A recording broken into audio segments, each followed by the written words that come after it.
We're on a mission to open a brick and mortar retro video game store in 60 days.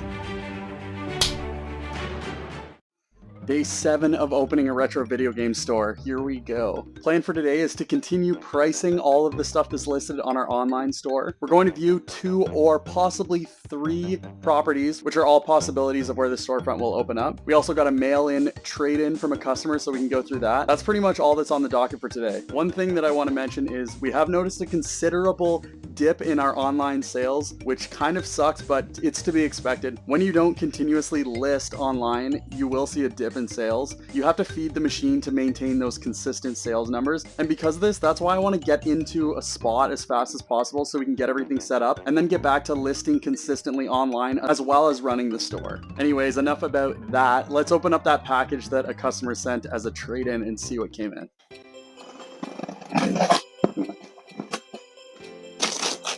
Looks like it packed pretty well. So here's everything that got sent in. This is just the empty box and then manual, of course.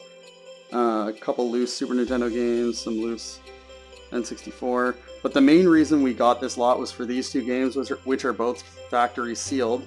But also, the person who sent all this stuff was supposed to send in a complete copy of Silent Hill 4 on the PS2, as well as SmackDown Shut Your Mouth. So we paid up for that bundle, mostly because of Silent Hill. We really wanted to have that available in the store when we opened up. Good news, he says he must have just forgot to put them in the package, so he's going to send them out to us pronto.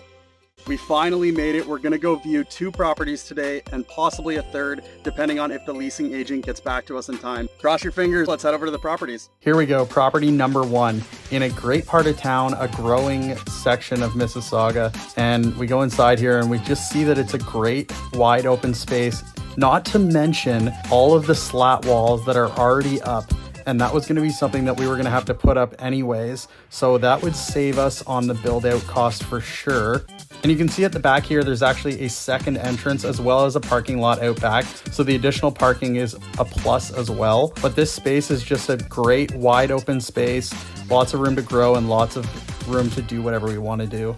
On to the second place, you can see this space is a lot smaller. It's almost half the size of the other one, but it's long and skinny, which I actually don't mind because you can line both walls with inventory. And also, if the checkout desk is at the back, you have a clear view of the whole store, which is nice. We likely would knock down the 2 walls from this room and extend this wall all the way across and then have a door into this area that we're in right now, and this would be our storage area. So we'd be able to keep our access inventory back here. There's also a little bit more storage in the back, but I don't mind the long and skinny layout, to be completely honest. It's just not a great area of town. We're back from checking out the 2 locations. Met up with our real estate agent Liam for the first time. Super cool dude. First place we checked out, that is honestly the dream space. It's perfectly set up. It's got the slat walls already, and it's a big open space that we can play with and grow into, and also has enough space for storage. The only thing about that first place is it's over budget by quite a bit. So it's been on the market for a while, so we're going to see if they can come down in price at all. If they aren't able to come down in price, we won't be able to take it, unfortunately.